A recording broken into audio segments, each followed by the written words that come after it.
Women Voters introduce David, but I just wanted to say thank you to the League of Women Voters for helping bring David here, and David, thank you for coming up. So, enjoy tonight's presentation.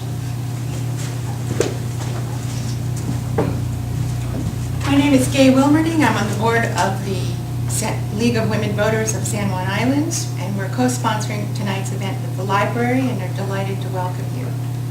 As most of you know, we're a nonpartisan organization, which means we do not endorse candidates or political positions.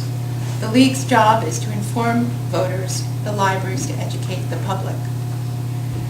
We are jointly sponsoring David Perez to speak to the issue of voting rights in Washington State.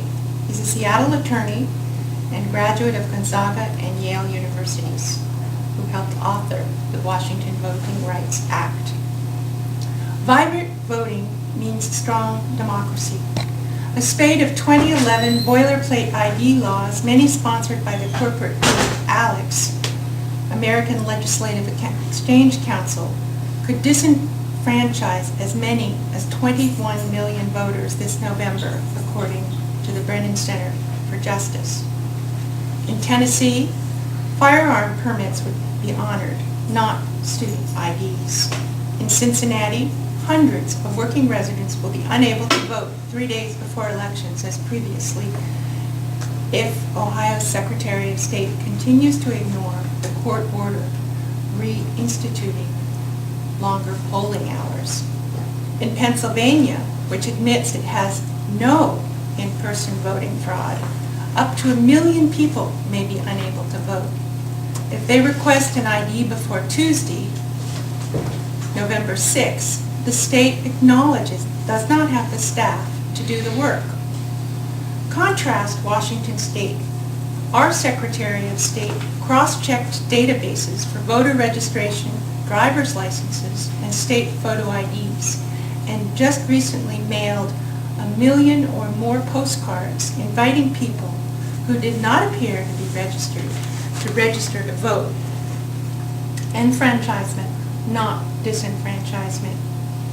As the mother of a 16-year-old girl, I take great joy in Washington's female governor and female senators.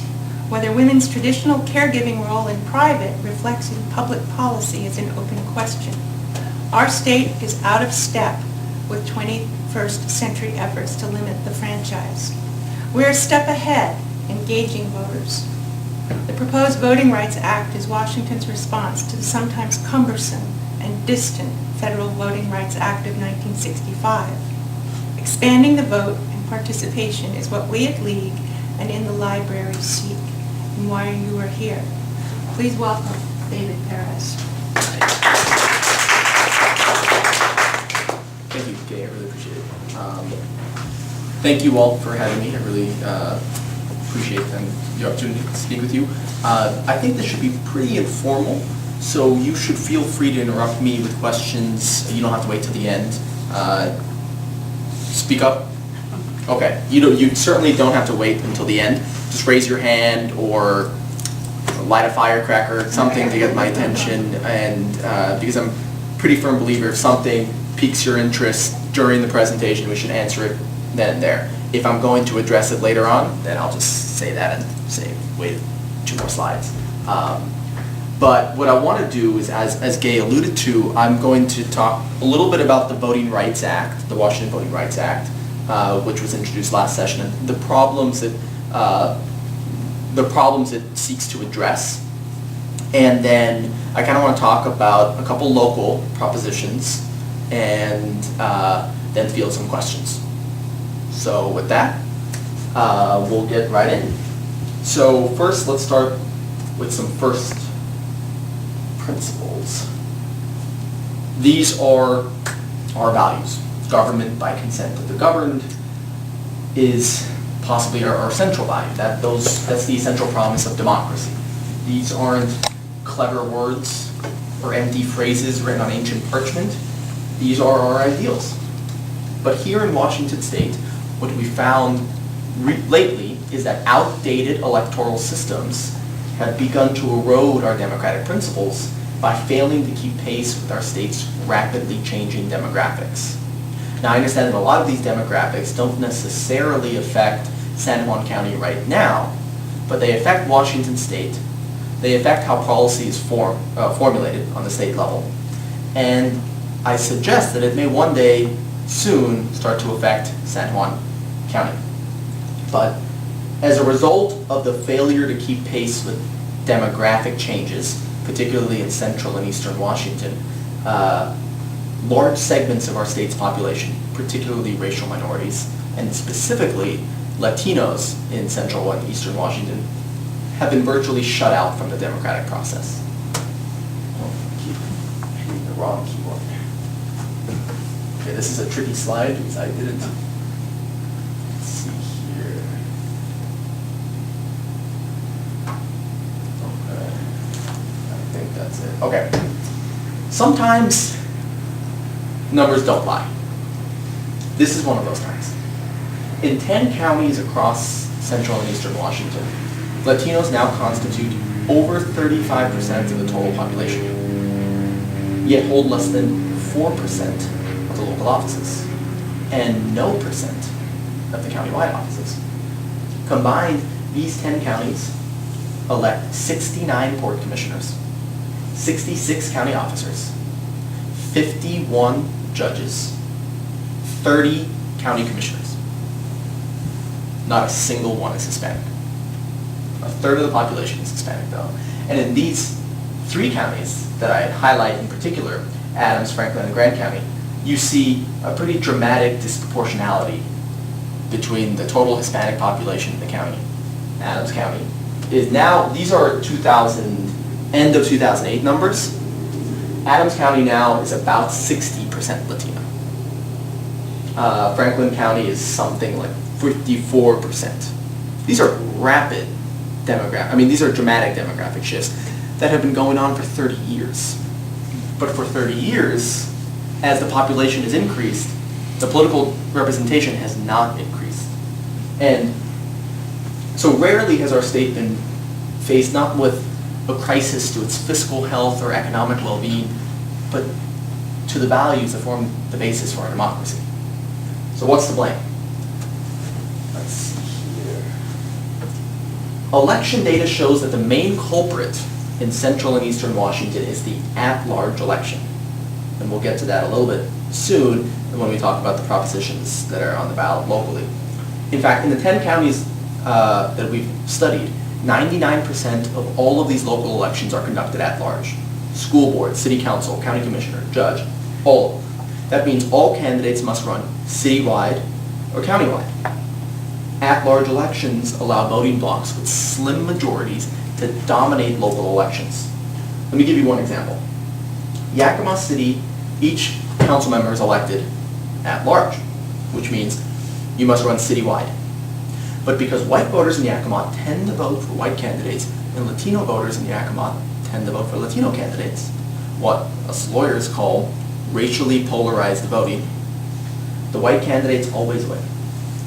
And by always, I mean always. A Latino has in fact never been elected to the Yakima City Council. Many have run. They all just keep losing. This is going on school boards. This is going on in county commissions, Superior Court, Municipal Court, Parks and Rec, Water and Sewer District. Every elected office, down from Parks and Rec up to County Commission, are elected at large, and all of them are closed off to Latino candidates. And so the importance of these local races can't be overstated. It's in these local races for city council, school board, or county commissioner that new candidates first learn how to run a campaign, where they first learn how to raise money, put up yard signs, meet people, build their network, build their civic resume, and from there they can potentially run for the state legislature and affect the policy that affects you, or run for the US Congress. But that pipeline, the pipeline to Olympia or the pipeline to Washington, D.C., is closed off to 35% of these 10 counties because they just can't break through in an at-large election that exhibits racially polarized voting. Let me give you one more example of this phenomenon. I don't know if any of you were following the state Supreme Court race between Justice Gonzalez and Bruce Danielson. Let me break this down because this was pretty shocking, and I can send you links. We just cracked the numbers, crunched the numbers earlier today, and I wish I can bring them, I think I actually can bring them up. But this is worth seeing at some point at the end of the presentation because it illustrates this phenomenon. So let me tell you the story. Justice Gonzalez was appointed to fill a vacancy on the state Supreme Court by the governor. He served for 10 years as the King County Superior Court judge, and before that, he was a federal prosecutor where he prosecuted a man by the name of Ahmed Rassam, the Millennium Bomber. So he's a decorated prosecutor, longtime judge, was awarded Judge of the Year by the Washington State Bar Association. He was awarded Judge of the Year by 2 other organizations, rated exceptionally well qualified, and he was appointed to fill a vacancy. He's an incumbent, but his last name is Gonzalez. And no one is running against him up until the filing date. He's raised about $150,000 by April, and then at the very last hour, literally, at it was 4:15, and the deadline is 5 o'clock, someone filed against him. A little-known attorney named Bruce Danielson. Bruce Danielson. He had run twice before in Kitsap County for Superior Court, lost both races, handily. And he had run for Kitsap County prosecutor, lost that too. So we figured, lose. Next, let's go statewide now. So he's losing up at least. And he doesn't raise a dime. Gonzalez raises a record amount of money for the primary in any judicial race in Washington State history. He raised as much money in the primary, over $300,000, as the most competitive race in Washington State history for judicial elections. The Sanders-Wiggins race in 2010 raised through the general election. He raised gobs of money. Danielson raised 0. Gonzalez got every single newspaper endorsement that did an endorsement in this race. Every single one. Every Ed board went for Gonzalez. Gonzalez ended up winning statewide by 20 points.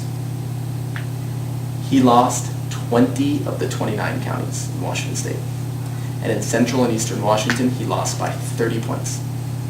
Danielson didn't campaign for a day. He didn't raise a dime, but he had a last name. This was in August, last month. Gonzalez won because he was bailed out by King, Pierce, and Snohomish County. Gonzalez swept King County 4-1. Pierce County, something so it was like 2-1. Snohomish County, something like almost 3-1. He was bailed out, but he lost. Danielson outperformed McKenna in Central and Eastern Washington in many precincts by 20 points.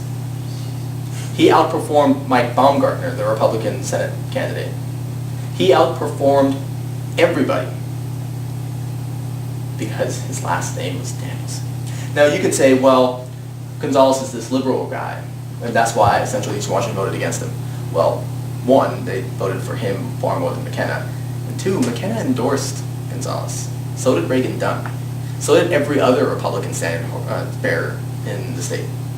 He also had Inslee and Ferguson. He had every bipartisan endorsement you can think of. He still lost 20 of these counties, and the Central and Eastern Washington ones by 30 points. Now think about Gonzalez with those credentials. UC Berkeley Law School, Pitzer College, Judge of the Year multiple times, decorated federal prosecutor. He, with that resume, can't win because of his last name. What about the school board candidate?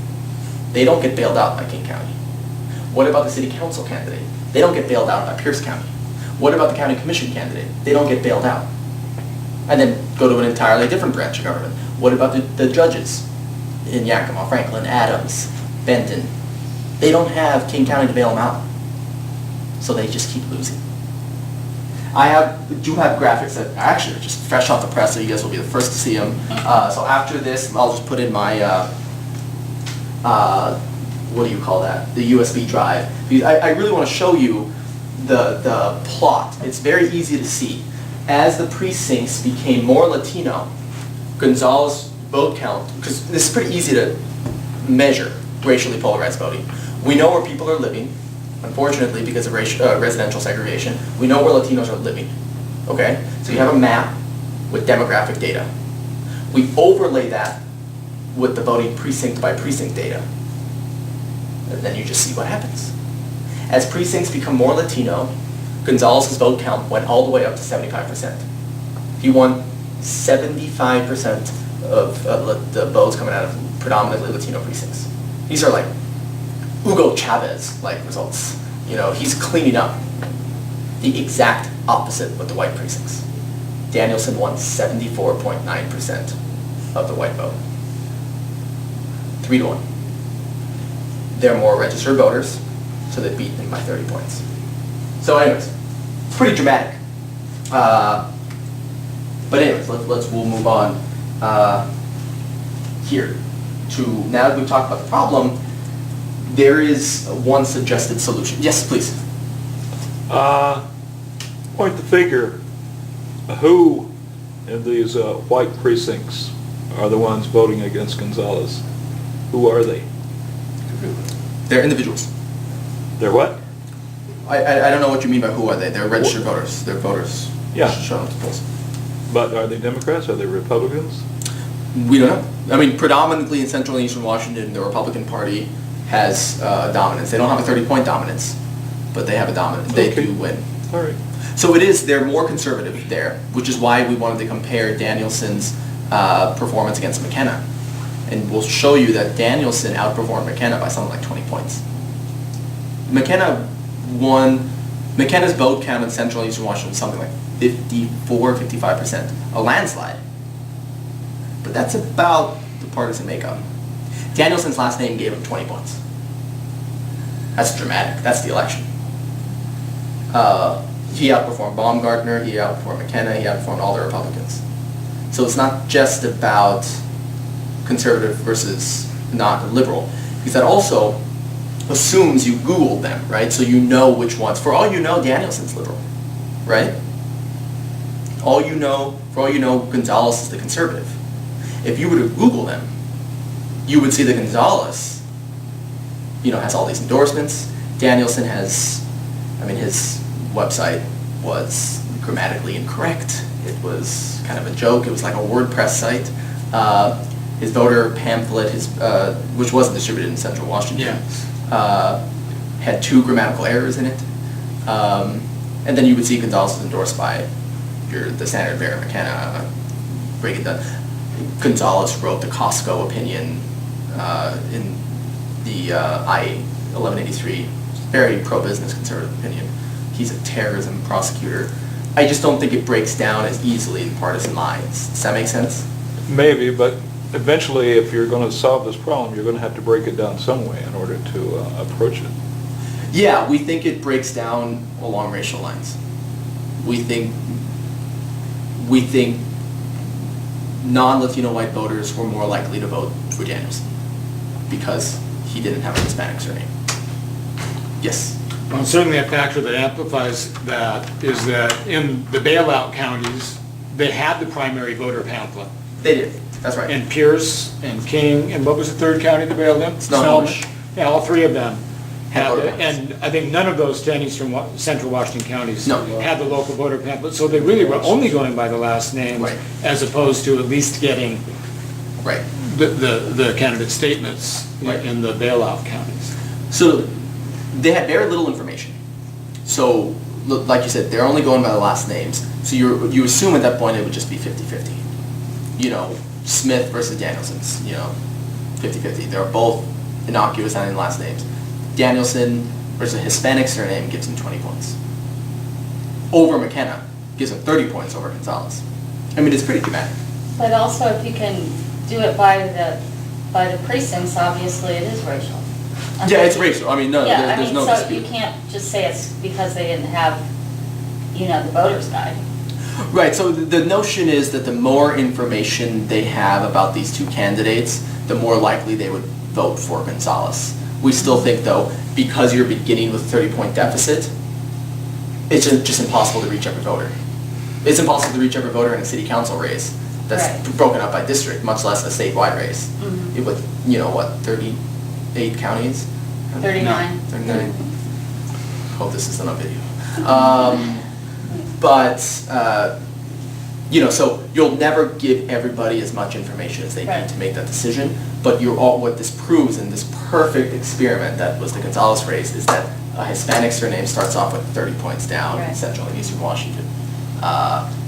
Gonzalez worked tirelessly the I-5 corridor to make sure he won. You know, this is where he was from. I mean, that was where he was from. That's where he sat on the bench for 10 years, practiced for another 10 years. That was his base. He won Danielson's base. He won Kitsap County. Danielson's own community voted against him. The people who knew him best voted against him. The people who knew him least voted for him. I mean, it was shocking. But it was a perfect, almost morbid experiment. Yes, please. Why is it that there are not voters' guides in these other counties? I mean, Funding. is it a county that pays for it, or why is this? Yeah, for the primary, they said, you know, the Secretary of State's office claimed that they rarely provide voters' guides for the primary. I'm actually of the mindset that voters' guides would have made a dent, but it would not have changed this. It was online, I believe. It was online, absolutely. A lot of people in the Latinos maybe are not online, I don't know. Right. I still don't think voters' guides are going to solve it. I think voters' guides are important, and I think voters' guides would have led more people to vote Gonzalez after they see. I mean, Danielson. I mean, he was almost disbarred. This was such a good race because it was just such a perfect contrast between the judge of the year versus someone who actually was rated unqualified by 3 different organizations. I mean, he was rated unqualified to serve by the Washington State Supreme Court. Washington State Bar Association. I mean, this was such a perfect contrast. It was, in such a morbid way, a beautiful experiment to see how bad the problem is. Turns out it's pretty bad. But here's what we suggest is a potential solution. I do want to be careful that, you know, we're not pushing any one political agenda. This is a nonpartisan library. But this is a suggested solution that I've come up with that's called the Washington Voting Rights Act. At the Coie Center, we wrote the bill, which is based on the Federal Voting Rights Act, but irons out a lot of wrinkles that have accumulated over the last 47 years, since the 1965 Voting Rights Act. We had hearings on the bill in January and February, and it got all the way onto the House floor for a vote. It's the first time bill. We thought that was pretty good. I don't believe in moral victories though. But it got too many, it was papered by the opposition with amendments. We can talk about that later, but we just ran out of time. It was the last day of the session, focused on the budget, and then to the extent it wasn't focused on the budget, it was focused on marriage equality. We just couldn't squeeze ourselves in. But what the bill would do is it would allow voters to challenge those at-large systems that, combined with racially polarized voting, prevent minority candidates from winning their local races. So, if successful, the challenges would result in district-based election systems. Now, this remedy of district-based elections has been shown time and again to dramatically increase minority representation in local government. And you know what? The idea has worked in the past.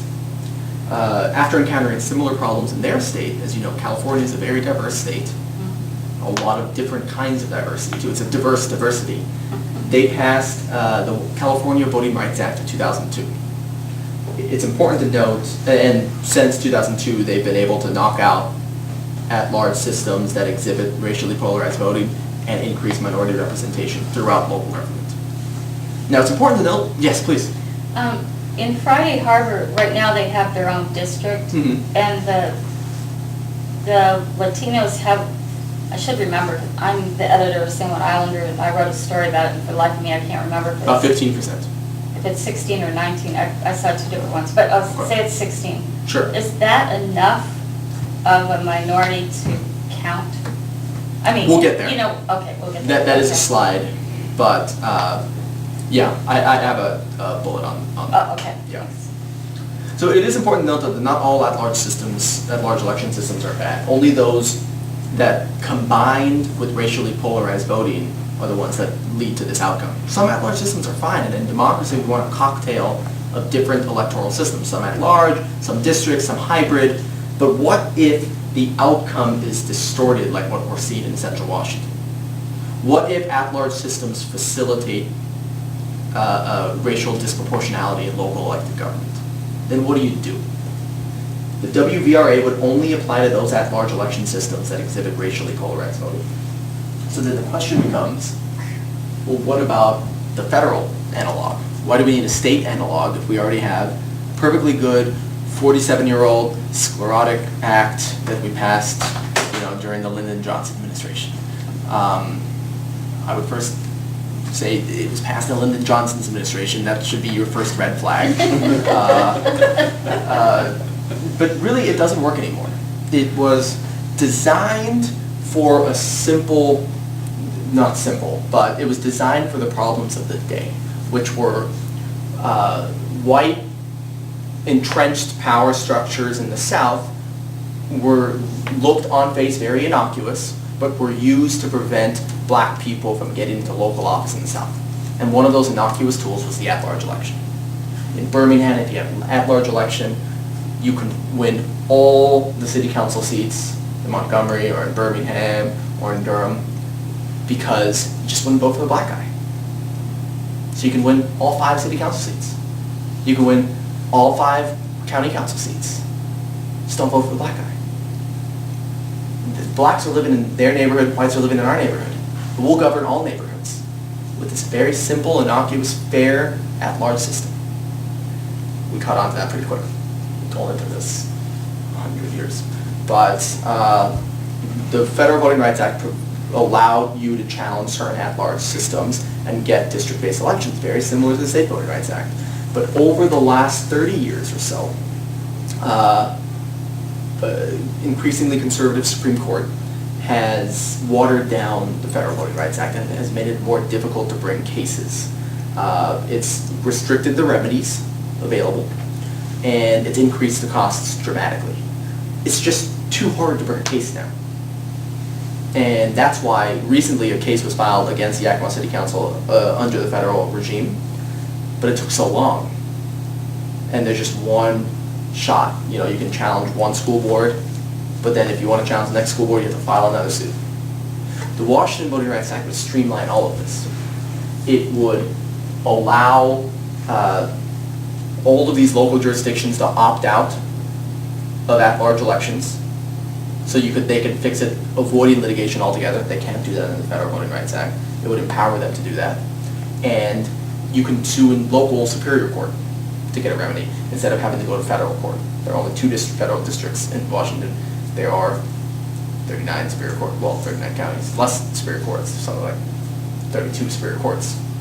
You can get a local solution to these local problems and have them dealt with far more quickly and far less costly under the Washington Voting Rights Act.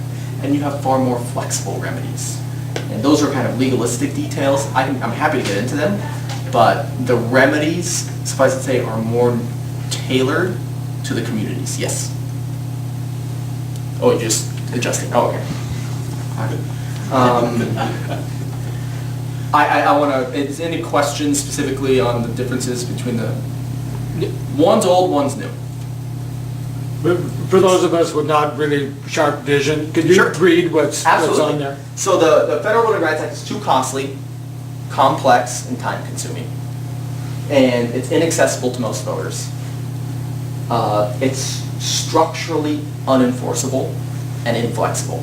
And what I was trying to get to is, over time, the Supreme Court has inserted and read into, it's not in the bill, but the Supreme Court has read into obstacles, have read obstacles into the Federal Voting Rights Act to make it more, not to make it more, I would say to make it more difficult, but the effect of which is to make it more difficult to bring a Federal Voting Rights Act challenge.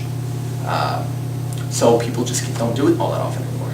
It's just very difficult to bring it, which makes it unenforceable. The Washington Voting Rights Act, in many ways, it just clears the arteries.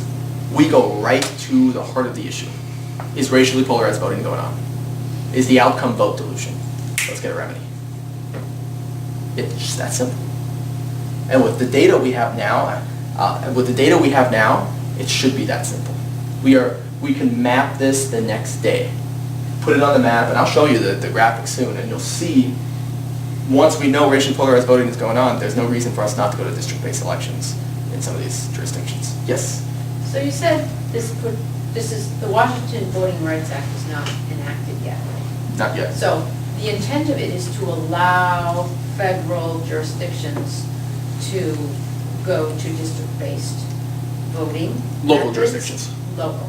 Right. What's to assume that they would choose to do that if they are already getting the result they want now? Well, we don't think they would. First, even the entrenched power structures in central Washington have no incentive to change. So this would provide people the opportunity to challenge them. Say you're violating the Washington Voting Rights Act, oh, we're about to sue you. It's called the notice provision. We're about to sue you. Here's our data. It's pretty clear that racially polarized voting is going on. Let's just say, hey, Yakima City. We send them a letter. Racially polarized voting is going on. Here's our data. What amounts to free legal advice. And under the Washington Voting Rights Act, Section 3, you are hereby notified, and we formally request that you switch to district-based elections. They have the power now in the Federal Voting Rights Act, the State Voting Rights Act to say, shoot, well, if they're right, they can sue us. We could resist this, but they'll sue us. They'll win, and then they get attorney's fees. Okay. Or we can just switch and avoid this altogether because the jig is up. Yes. Is racially based, whatever, is that the only reason you can switch to district? We empower them to, under the Washington Voting Rights Act, Yeah. if there's racially polarized voting that denies an equal opportunity to elect candidates of their choice, yeah. This doesn't just blanket empower. So you can't ask to switch to district voting for any other reason? No.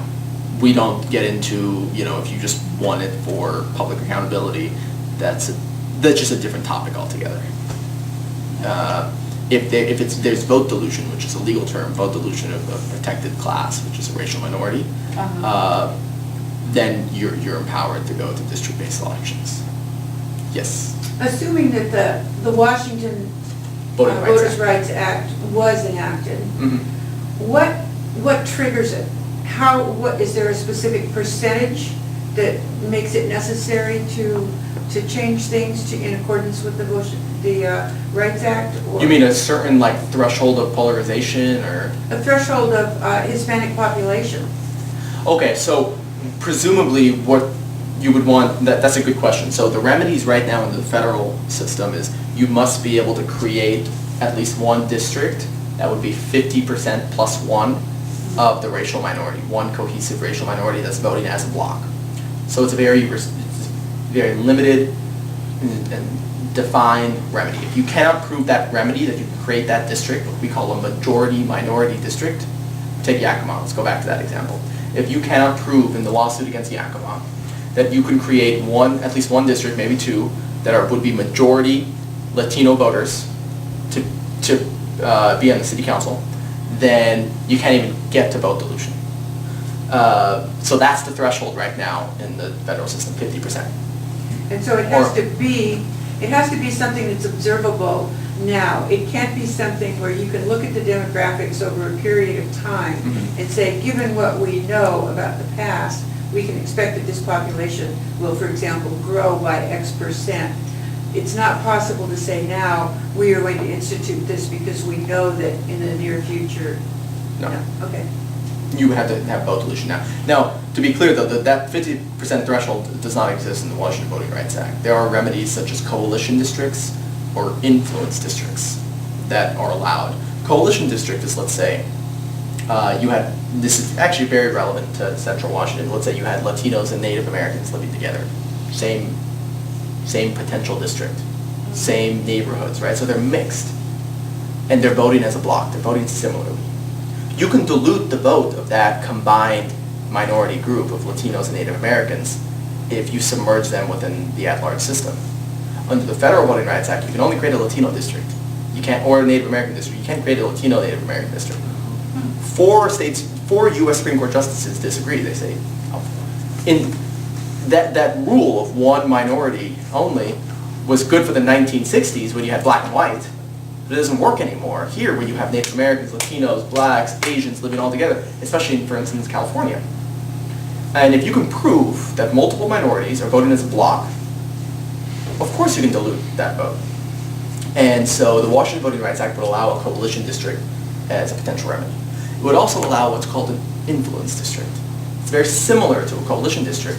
But what if, the potential district you have would be 40% Latino, but with enough crossover votes from the white voters that they could, control the primary and then elect somebody in the general election. They have enough crossover votes that they can still have a shot at electing a candidate of their choice.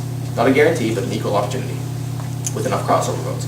You can dilute the voting strength to 40% easily by submerging them with an at-large system. So this allows those three remedies. Does that make sense? Yes. If you're going to create these new districts, who's going to draw up the district boundaries? Right now, as it's written, and that's still, that could be a compromise, so, it can change during the session. Right now, the judge, first off, the parties would come up with a remedy. The beauty about the kind of the data we have now is you look at the map, you look at the precinct by precinct demographics and the voting results, and the map kind of draws itself. Because you see where people are living, you see where the votes are coming in, or how the votes are coming in. But right now, the court would order the remedy. So the court can either order an expert to draw it, and this is a bench trial. So an expert can testify, and the parties would present their options to the court. And the standard is the same legal standard as the federal system, which is very simple. It's equal opportunity to elect a candidate of your choice or influence the outcome of an election. It's not a guarantee, it's an equal opportunity. And so I can see that could be murky, but that's also the law. Sometimes we're murky. Yes? So I just want to make sure I'm understanding you correctly. You probably aren't. I'm very busy. Piggybacking off of her comment. So it's strictly just racial, so it's not involving gender or age brackets or economic brackets. Right. It's strictly racial. Yeah, because those aren't protected classes. There is not a protected class for age. You can actually discriminate in some cases. It only gets to what we call intermediate scrutiny. Gender is the same way. Yeah. Yes? I have a little problem with the word racial in this aspect. You're using it to include ethnic groups. Right. It's a murky. It's difficult. I mean, first, race in and of itself could, be a construct. Doesn't make sense. Yeah, it's a construct. It's the term that was used, in the 45, 47 years of Supreme Court precedent. So it's just, we don't want to create an entirely new term, because this would apply also to, black populations, Native American populations, what people would consider a race. And there are races within the Hispanic ethnicity, right? Dominicans, many Dominicans would consider their race to be black, while many Cubans would consider their race to be white, but both ethnicities are Hispanics. But they're voting similarly in these scenarios. Well, does the Act provide for these complexities? The complexity between ethnicity and race? Well, in the way it's worded, would it cover? Maybe the definitions? Of racially polarized voting, or? The racially polarized voting, so with protected class, which is what it would apply to, those are race, ethnic, or language minorities. Yeah. So that's how it's defined in protected class. And that's the same as the federal system.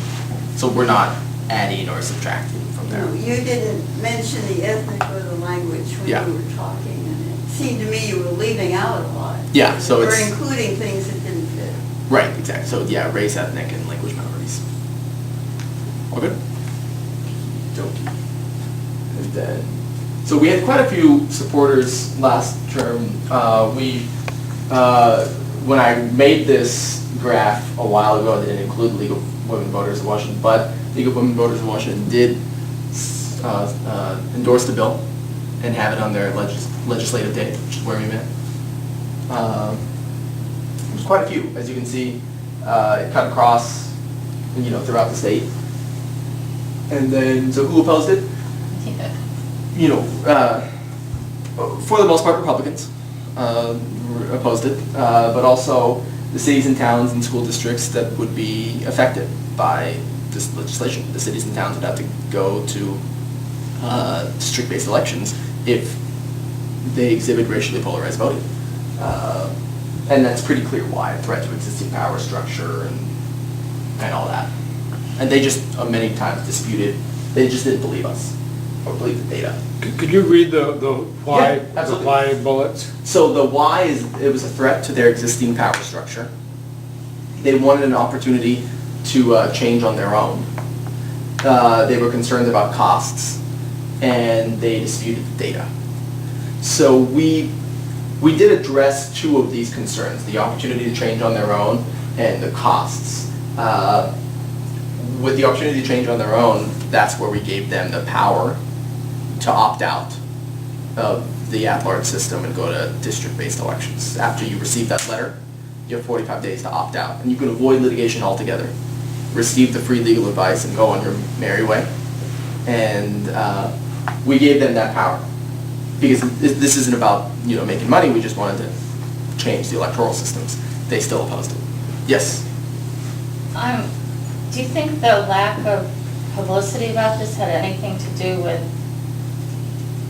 well, this is being kind of naive, I suppose, with them not supporting it? I mean, did the Right. public get a chance to kind of lobby their local districts or, put any pressure on? Did the public? I I think we probably flew under the radar compared to, the pot legislation that was on, because everybody, like you said, it was all budget and all. budget and marriage gay equality. Right. marriage and stuff. We flew under the radar, yeah. Not that, maybe people would be for it, but it seems like such a, Right. you kind of wish people would be. Yeah. You wish, but, yeah, that definitely had a part of it. The more people find out about the problem, the more they seem to support the solution. A lot of people just didn't understand or believe it was going on. It's going to be introduced again in the upcoming session. Yeah, hopefully the first day. Yes? When it comes to the data, you hear a number like 35% Hispanic. Now that number can be diluted or expanded depending on How many people who vote, citizens and registered voters? voters, Yeah. general population, Absolutely. citizens. There are more kids Hispanic presumably, some are non-citizens. Right. So does the breakdown? that matter? Is it? Absolutely. Well, it matters Is it for policy only basis. citizens, or is it only voting age, or? So what I can tell you is this, it's hard to get the exact numbers, of 35%. The 35% of these 10 counties are Latino. The vast majority are here legally. And the big kicker is that the median age in 2009 was 17. An entirely new generation of voters are coming to the ballot box. We need to empower them now, because right now is when they're going to be able to exercise their right to vote, but they keep getting drowned out if racially polarized voting. We could wait 15, 20 years until they're a supermajority. That seems patently unfair to make them wait to, get into office or get candidates of their choice, an entire generation. They deserve it now. And the data shows, and we have data stretching back 30 years. This has been going on at least 30 years. What's not known a lot about the Latino population in Central and Eastern Washington, although it's grown dramatically, most of that growth has been indigenous. Most of the growth has been just births. The population in Central and Eastern Washington, predominantly agricultural, is second, third, fourth generation. They are established. These aren't, really recent arrivals. Some are, many are, but most aren't. 17 is the median age. Yes, I don't want you to have to spend a lot of time on this question, but it occurs to me as I'm listening to you speak that while I understand what's going on here and why you see that demographic as being a very dangerous one for people in terms of underrepresentation, or in some Right. cases, no representation. Right. Doesn't this philosophically institutionalize separateness? In admitting, if you're Hispanic, you're gonna vote Hispanic. If you're white, you're gonna vote white. If you're black, you're going to vote black. Rather than trying to teach our children to cross the lines, rather than, it just seems like you're asking for continuance of a bad system. That's a good question. So what we're actually doing is we actually think this would be the best way to make race no longer matter. What we show first with the data is that, listen, race matters. Race matters. Race matters when it comes to electoral outcomes. We always knew race matters when it comes to criminal justice outcomes, but now we know race matters when it comes to democracy. What this does is brings to the forefront the fact that an entire community has been shut out from the political process and can't elect the candidates of their choice. Now, embedded within your question is this notion, well, we're just assuming and calcifying the pattern of Latinos voting only for Latinos and white people voting only for white people. We actually think that once you get Latinos in office and they have to govern and they have to work together and build bridges with the white communities, then you're going to see a lot more crossover votes. You say, oh wow, I really, there was an example of in Yakima, a Latina who was appointed to fill a vacancy. Again, like I said, no Latino or Latina has ever been elected to the Yakima City Council. She was appointed to fill a vacancy. And she started addressing the gang problem in Yakima. It's a very serious problem, and none of the other white city council persons knew how to or had any desire to deal with this problem. Which And problem? the gang problem in Yakima. And she took it upon herself to do it. So now you see, okay, this is a different kind of person on the city council coming up with a different, yes? Could you clarify that? Is that game as in gambling or game as Gang. in shooting? Gang. Oh, gang. Gang. Gang, okay. And, it shows that with a diversity on the city council brought a diversity of policy interests, but this was a problem that was affecting the whole city. It wasn't just the white people, they're not walking around in body armor. Like, this was affecting the entire city. Yakima Herald loved it. They endorsed her. She still lost. She raised 3 times as much money as her opponent. He broke his foot during the campaign and didn't even, wasn't able to campaign. But his last name was Edel. First name was, I think, David or Dan Edel. She lost. What was her name? Sonia Rodriguez. Rodriguez. So we think if you keep a Sonia Rodriguez in office, or Justice Gonzalez in office, you'll see, oh, these people can govern. I can agree with them. They can solve some problems. And that bozo hasn't been. It breaks bridges by showing that the emperor wears no clothes. This boogeyman that you think is going to, come out of the closet when you start electing Latinos doesn't really exist. Once you force them to govern any community, they got to deal with the budget. And then you see, and safety, and roads, and infrastructure, you see everyone has the same interests. They all want their kids to have good schools. They all want to have safe streets. They all want, good roads and bridges. It's all the same. And then you see, oh, okay, I can get along with this person. So we think that but we have to get over that initial hurdle, which is getting them in office to begin with. And so long as the pipeline is closed off, we think that boogeyman will always exist in the back of people's minds. Yes? I think an example is in New Mexico to Right. support that. I think that the races have been there for a long, long time. They're used to one another. I think it's very rare for people to vote racially.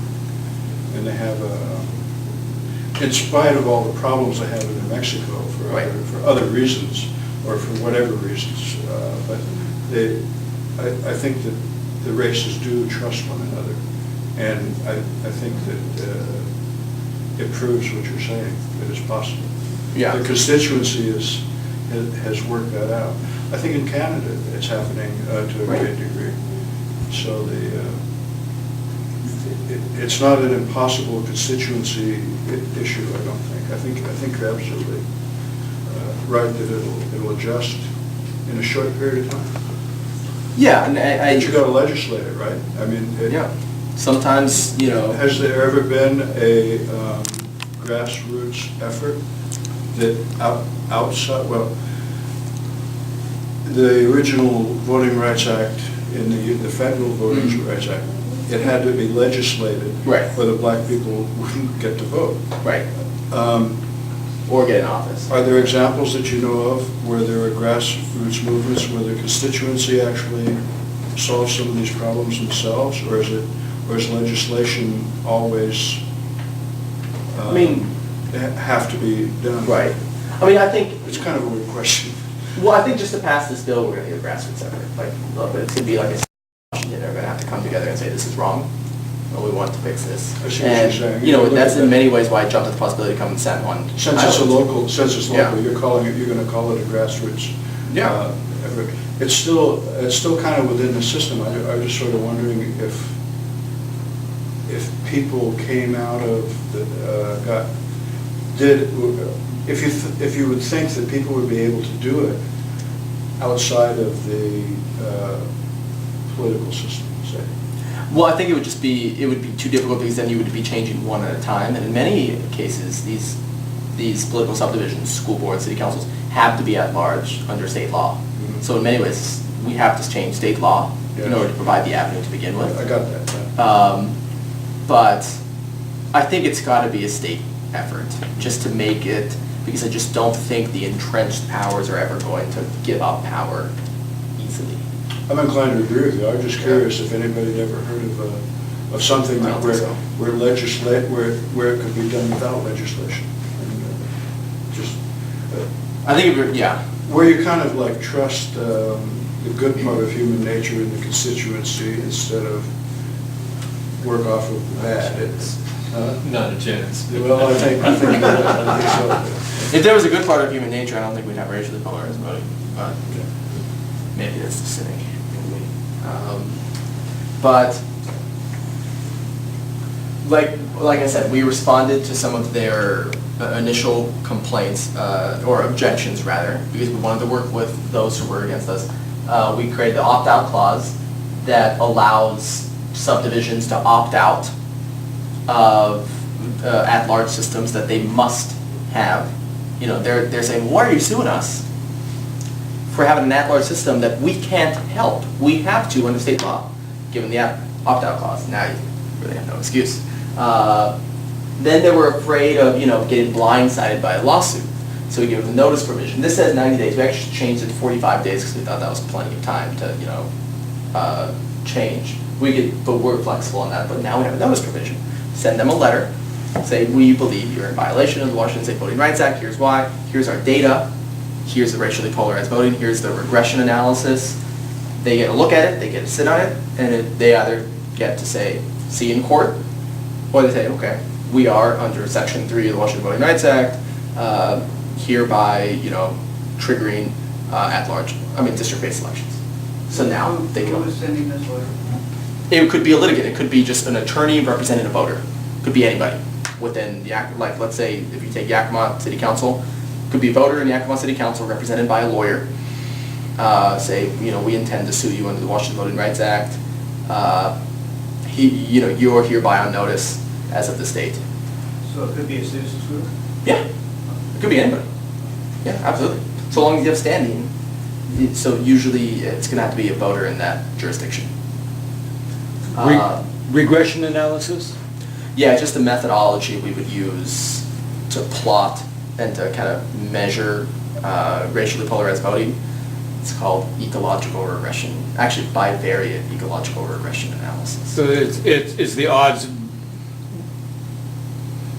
an expression of the odds that it could be by chance. Is that part of what it just kind of compares?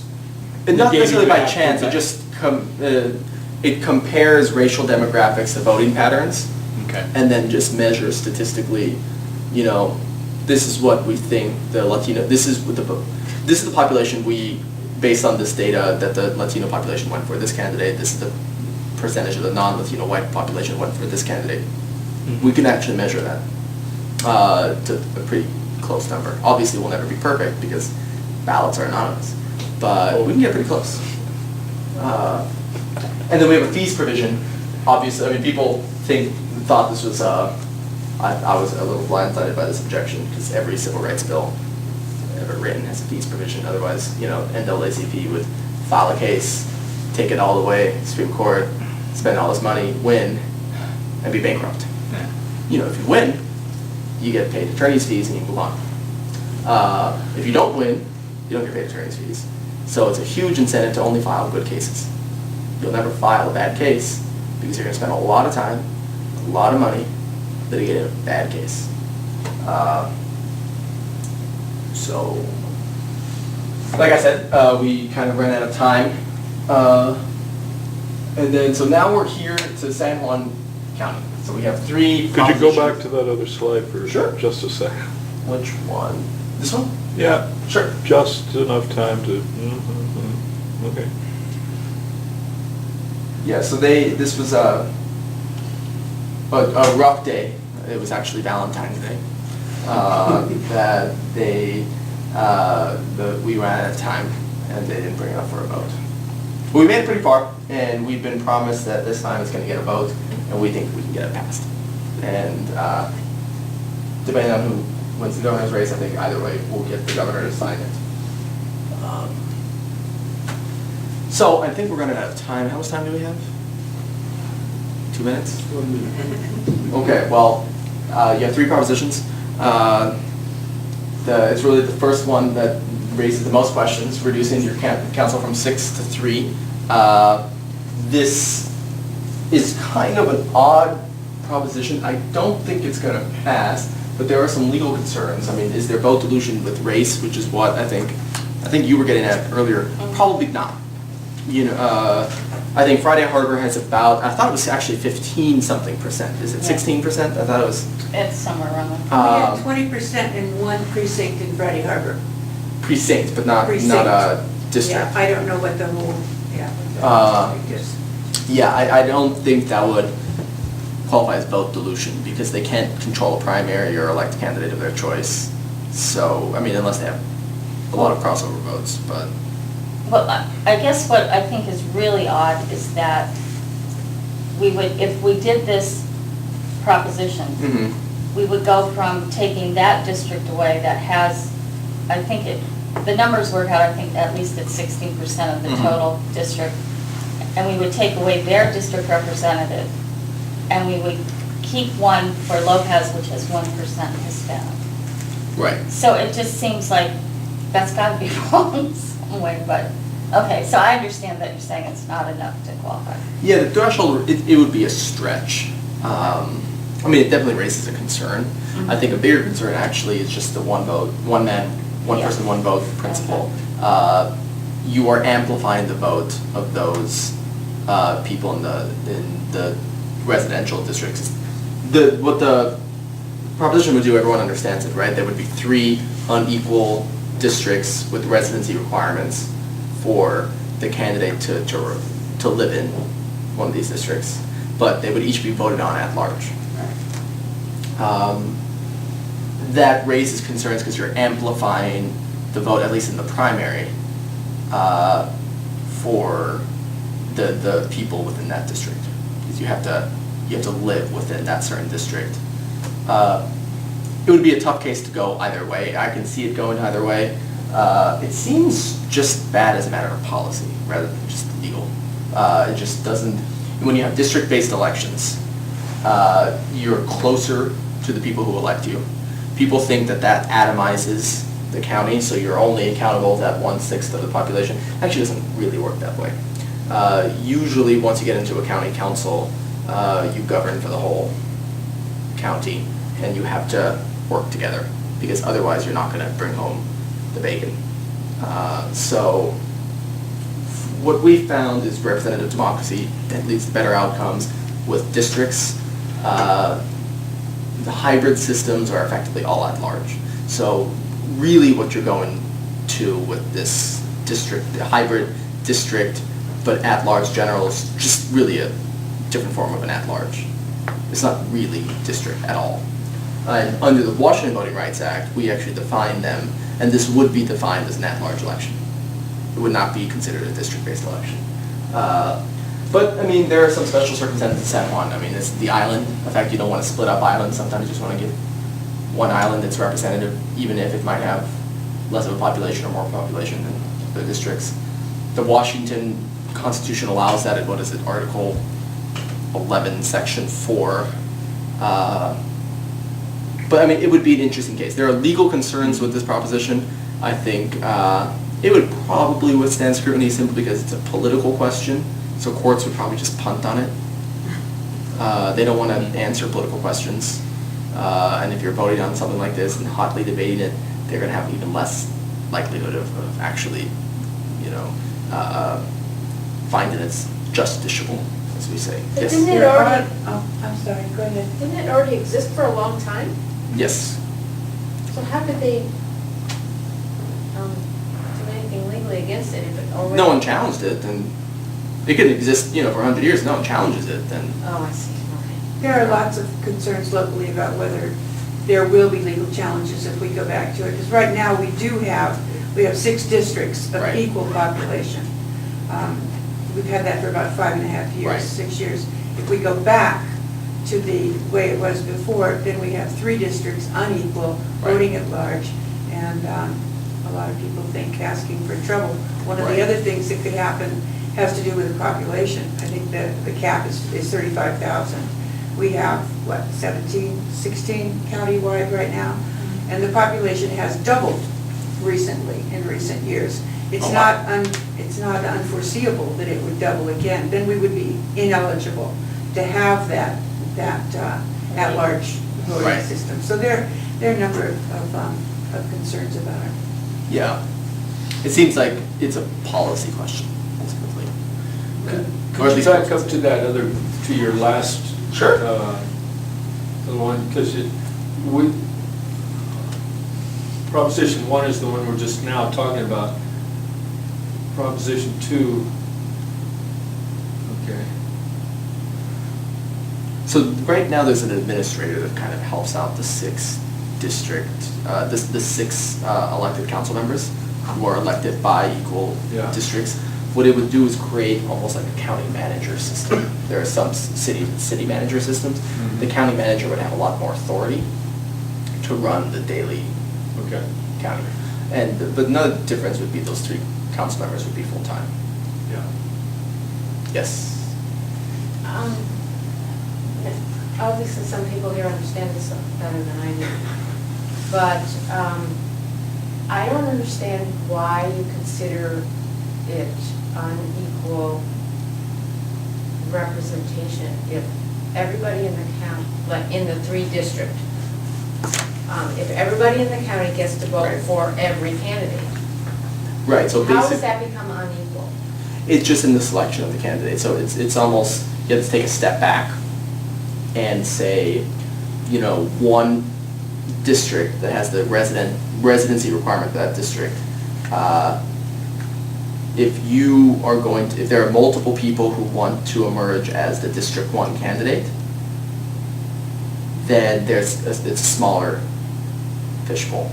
Because the population might be 5,000 compared to the next district, District 2, which might be 11,000, right? So the pool of candidates, your potential competitors for District 1, even though everyone gets to vote on you, is smaller. It's a shadow primary. If it was all completely by district and, or all at large, then, the pool is larger, but, everyone gets to compete and then vote.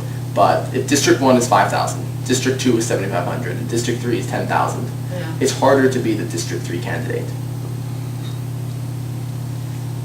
Does that make sense, kind of? Harder to be the candidate, why If- is that? Because there are more people that could run against you. If you have a smaller population on Lopez Island, 2,000 people versus 10,000 for San Juan, and I'm exaggerating for the sake Yeah. of example, Right. you have 5 times better a chance of being elected if you come from Lopez than if you come from San Juan Island, because under the proposed system, we would have 1 candidate each from each of the big islands, Lopez, Orcas, and San Right, Juan. So okay. if there's only 2,000 people over here, and there's 10,000 people over here, you're gonna get elected. One Lopez vote is equal to 5 San Juan votes. Yeah, I think it's 2 to 1 or 3 to 1 in reality, but Yes, yes. Well, maybe another way of looking at it is you can imagine how that system could be used by entrenched powers in, say, Yakima to take the San Juan model and then create these 3 different sized districts that way to guarantee their power. I mean, you can imagine how it could easily be corrupted if that were the Misuse is intent. just a better word than used. Okay, misuse, yeah. I mean, here is more about geography in some ways. Or the motive starts out with geography rather than racial disenfranchisement. So in the back and then in the front? Yeah, just one comment and then one Sure. question. The problem also with Lopez is if you did it with, they could nominate somebody, but they're not going to get to choose who wins because Right. it's at large. And so their 2,000 votes aren't going to make a difference on which Lopez candidate wins. Yeah. Because Orcas and San Juan will choose. 1 in 6 of their votes. Yeah. Right, okay, I see. With your second slide on the top, I mean, your slide after this, I'm sorry. You Oh. have, it After says- this? Yeah. Right here? What's the 10% rule? So there were cases where, when in congressional redistricting cases, that went all the way up to the states, the U.S. Supreme Court of View, actually. So when states were redrawing congressional lines, they engage in the time-honored practice of gerrymandering. And, you pack certain constituencies in one district or you crack other constituencies. So you can pack all the black voters into one district, to make sure, sure, they have like 80% of the vote in this district, but that's also diluting their vote because you're packing them into one district and only giving them one representative when maybe they can get 1.5 or 2. Right. Or you're cracking them into 4 constituent parts. But another way to do it is if you just kind of cut across, have this odd line to, give one piece of a city into another district, right? Increasing that district size, decreasing the size of this other district, but then kind of making one a safe, them both safe seats. What happens though when you gerrymander and you have population disparities? Well, first, no district can ever be fully equal. You'll never have complete precision. People are moving, giving birth, dying, all the time. So the Supreme Court came up with a rule. It's a 10% rule. Give or take 10%, you can't have population disparity. Because if one district, and this was, I think it was out of Colorado, but there was another one in North Carolina too. If you have a district that is smaller, then those votes are amplified. That U.S. congressman is only responding to 300,000 voters rather than 450,000 voters. Their votes matter more than the adjoining district that is like 500,000, right? So that's vote dilution as well.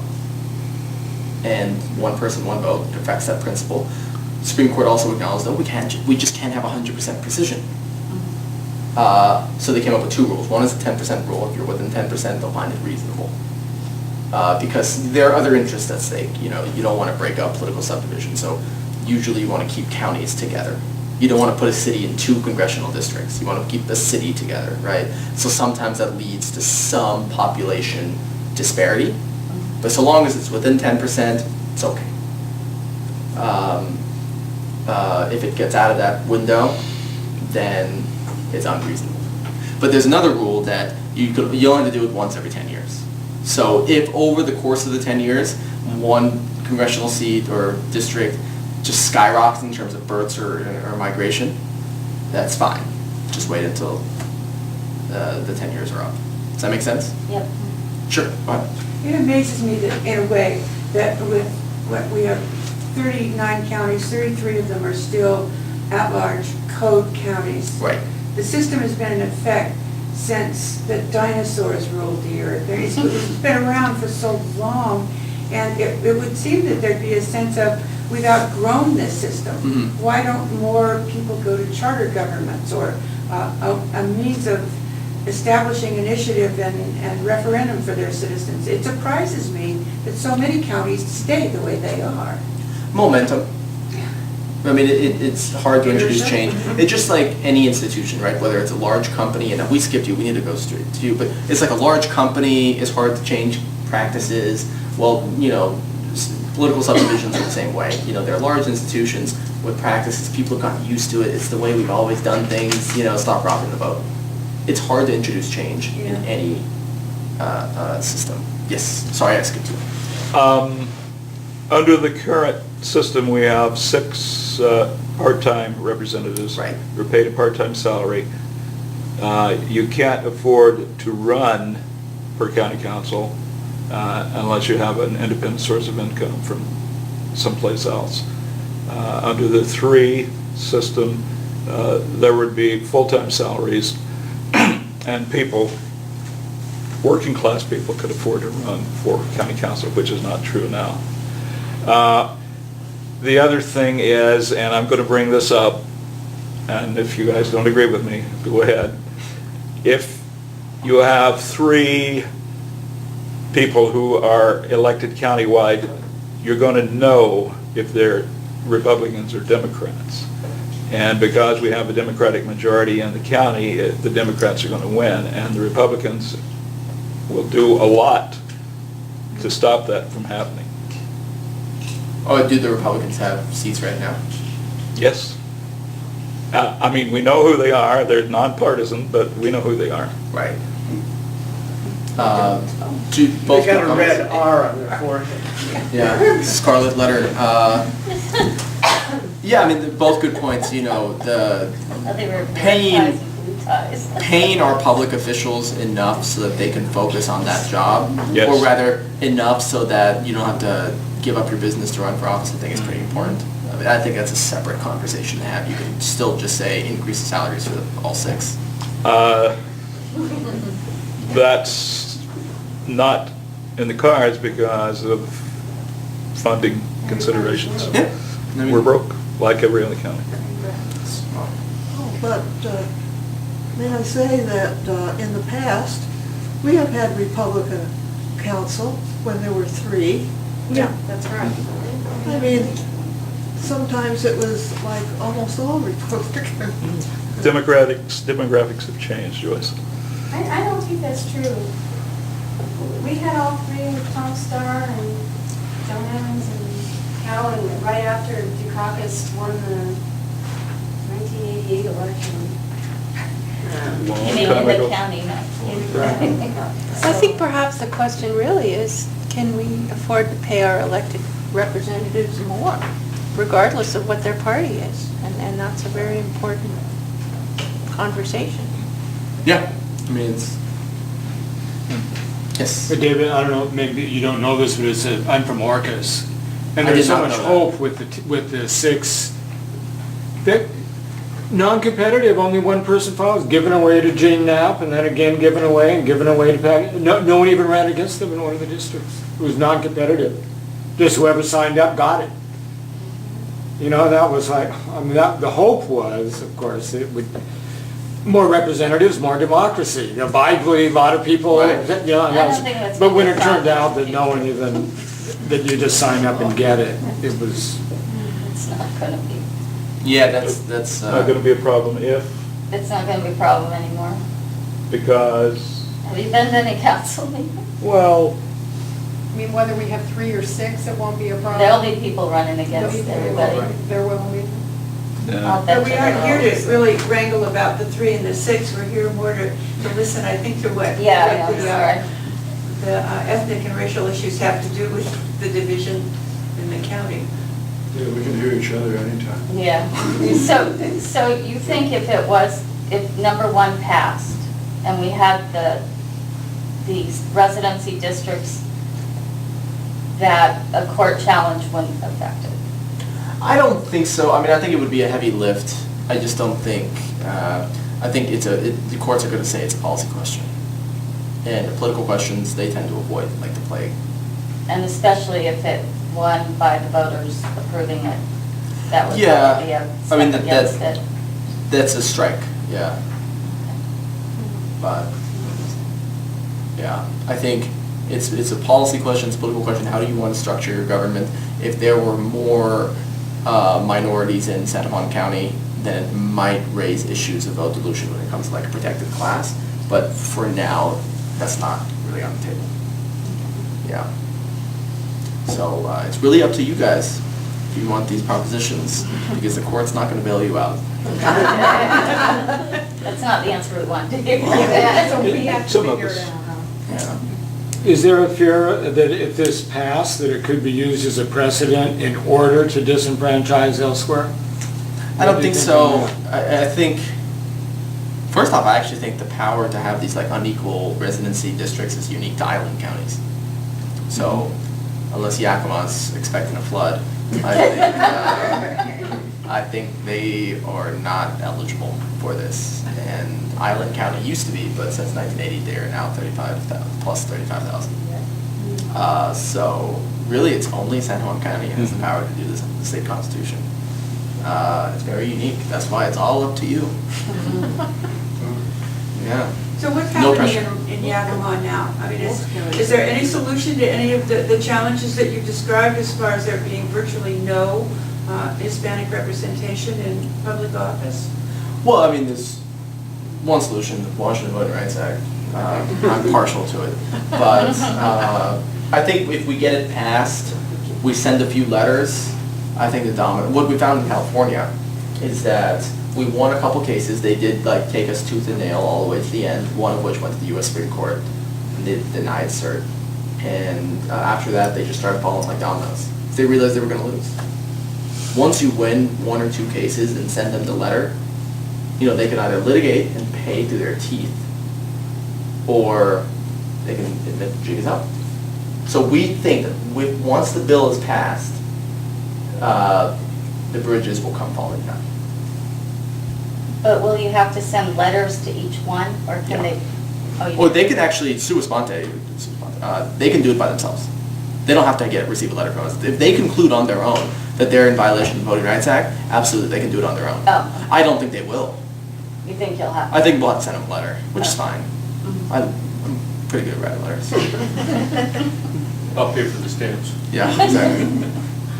Yes. But does the proposed state law have a way to, I mean, if you're right and it's successful when everyone's peeing in the same pot and doing the same budget and working on the same schools, that they can come back from that and return if they wish to at-large voting if it's demonstrated that there is no longer racially segmented voting?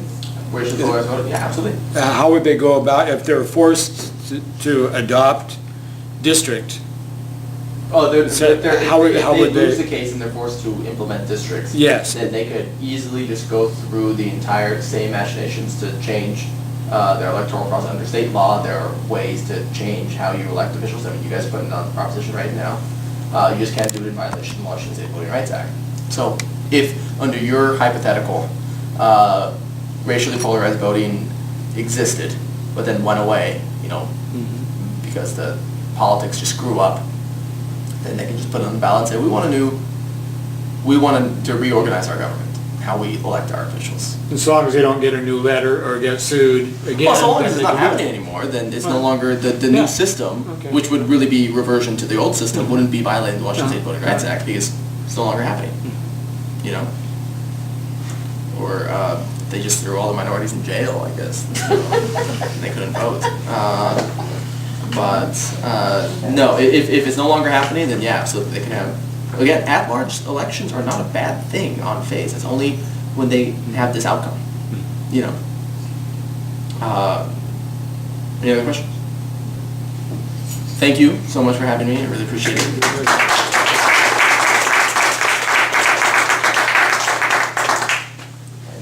Alrighty. You have a lovely island.